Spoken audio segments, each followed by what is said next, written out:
ये glamorous job नहीं है। अगर वो सोचते हैं गोबर में, पानी में, एनिमल्स के बीच में रह सकते हैं, सस्टेन कर सकते हैं, तो ही इसके बारे में सोचें।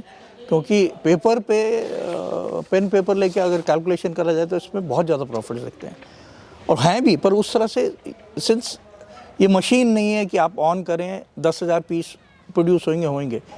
नमस्कार, मेरा नाम गुलफाम ज़कारिया है और हम लोग अभी मेरे फार्म पे खड़े हुए हैं। ये फार्म सलापुर में रोहटा रोड मेरठ में सिचुएटेड है। हम लोगों के पास करीब 90 काउज और बफेलोज़ का मिक्स है। मैं बेसिकली आर्मी बैकग्राउंड से हूँ, मैं इसी गांव का हूँ। मैं आर्मी में था, कारगिल के बाद जब वापस आया तो सिंस हम लोगों के पास कुछ ज़मीन है इधर, तो कुछ करना था एनिमल्स के साथ। मेरे का पहले से शौक़ था, अच्छा लगता था, तो उस आइडिया से इस फार्म को हम लोगों ने शुरू किया। ये फार्म तकरीबन 8 बीघे में है और इसको शुरू करके करीब 6 साल का पीरियड हो गया है। हम लोग जो दिन का हम लोगों का मिल्क कलेक्शन है ये 350 से 450 के बीच में वेरी करता है। बल्क जो मिल्क है हम लोगों का काऊ मिल्क फैक्ट्री चला जाता है, और बफेलो मिल्क हम लोग अब शुरू करा है रिटेल, धीरे धीरे से रिटेल में शिफ्ट हो रहे हैं। अभी टोटल कितनी गाय हैं, कितनी भैंसें हैं सर? हम लोगों पे टोटल 90 एनिमल्स हैं, उसमें करीब 22 बफेलोज़ हैं, बाकी गाय हैं। और क्या वजह रही सर, दोनों चीज़ें आपने सेलेक्ट करी यहाँ पे, गाय और भैंस? बेसिकली ये दोनों काऊ और बफेलो मिल्क बिक्री होता है, जिसको जो ज़रूरत हो उस हिसाब से, एंड इतना हम लोगों का डिमांड है उस हिसाब से हम लोगों ने बफेलोज़ और काउज रखे हैं। और सप्लाई कहाँ पे कर रहे हैं सर अभी आप? जो बल्क है हमारा यहाँ नेस्ले वालों का कलेक्शन पॉइंट है बड़ौत में, तो वो लोग यहाँ से कलेक्ट कर लेते हैं डेयरी से ही, और बाकी बफेलो मिल्क हम लोग लोकल रिटेल में बिक्री कर देते हैं। हम लोगों का डिलीवरी वैन है जो मेरठ जाता है और वहाँ पे सप्लाई करता है। शुरुआत में सर चैलेंजेस आपको क्या क्या आए थे इसमें? शुरुआत में जब एनिमल्स आए थे उनके बारे में सीखने, स्पेशली जगह जगह से आ रहे थे, जो बीमारियाँ थीं और वो सेटल होने में उन लोगों एनिमल्स को टाइम लगा, और जो टीम है अपनी उसको बिल्डअप करने में टाइम लगा। ये चैलेंजेस थे। टोटल सर प्रोडक्शन कितना है मिल्क का? अभी 350 से 450 के बीच में वेरी कर रहा है। और जी, तो सर डिपेंड करता है कि सर्दी में कम ज़्यादा हो जाता है, गर्मी में कम होता है। बिल्कुल। तो ऐसा सर रीज़न कुछ होता है स्पेशल? इनका जो साइकिल है, दोनों एनिमल्स का ब्रीडिंग साइकिल है, वो इस तरह से बारिश के टाइम इनका ब्रीडिंग सीज़न होता है। तो जो समर्स आते हैं और बारिश शुरू अगस्त सितंबर से पहले basically most of them pregnant होते हैं, कैरी कर रहे होते हैं। उस पीरियड में मिल्क से वीन ऑफ कर रहे होते हैं, और जैसे ही इनका सीज़न शुरू होता है उसके बाद जैसे जैसे विंटर्स शुरू होते रहते हैं मिल्क प्रोडक्शन बढ़ जाता है। शुरुआत में सर चैलेंजेस आपको क्या क्या आए थे? शुरुआत में सबसे पहले तो फाइनेंसेस को बिल्डअप करने में आता है, देन कहाँ से परचेज़ करा जाए, और वो अगर एनिमल्स अच्छे नंबर में लेने हैं तो फिर मंडियों पे जाना। हरियाणा गए हम लोग, राजस्थान गए, पंजाब गए, उन अच्छी ब्रीड और अच्छे चुनाव करना, हेल्दी सिलेक्शन हो जाए, वो था।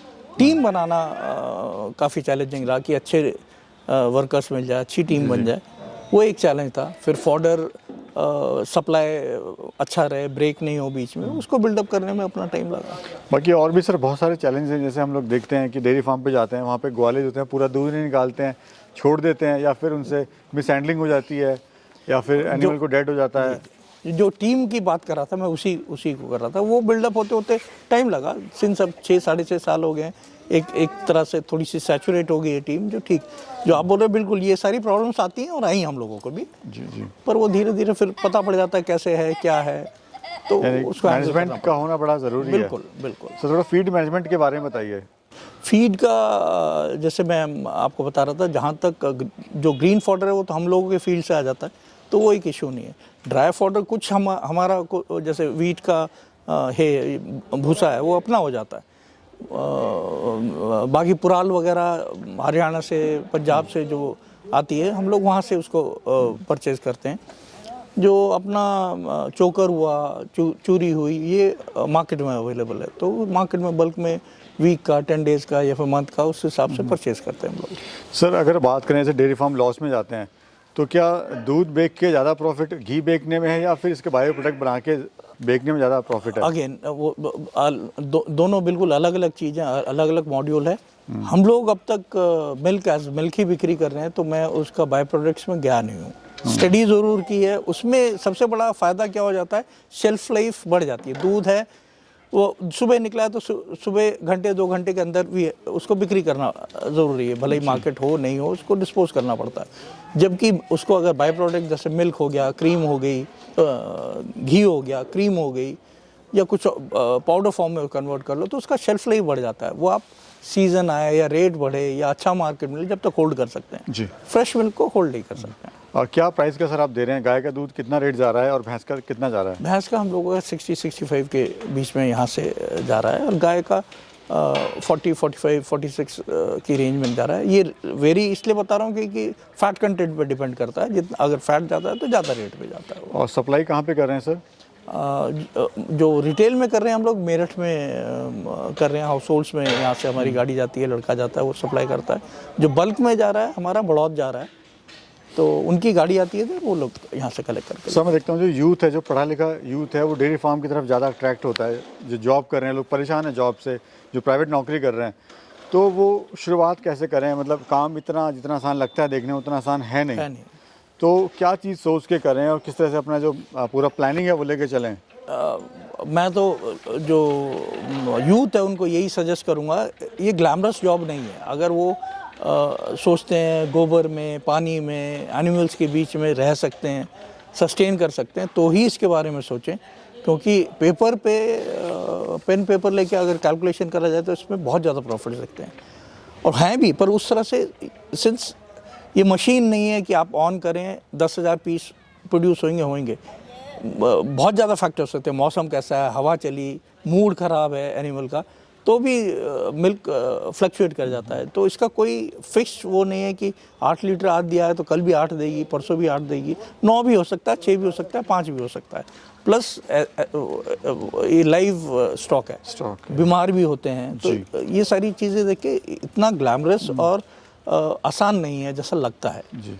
तो अगर फिर भी आदमी को शुरू करना है या करना है, तो फिर मेंटली प्रिपेयर्ड होना चाहिए उसको कि एनिमल्स के साथ टाइम स्पेंड करने का, तो कर सकता है। सुबह 3 बजे उठना है, वो ये टाइमिंग्स वगैरह बिल्कुल टाइमिंग का इशू है बहुत ज़्यादा। अच्छा सर, ये जो मैं शेड देख रहा हूँ, काफ़ी आपने एक प्रोफेशनल तरीके से शेड पूरा बनाया हुआ है। हम देखते हैं लोग ट्रेडिशनल तरीके से शेड बनाते हैं और चारों तरफ से कवर होती हैं, तो इसका क्या बेनिफिट है और सर क्यों ये आपने इस तरह से शेड ये बनाया है?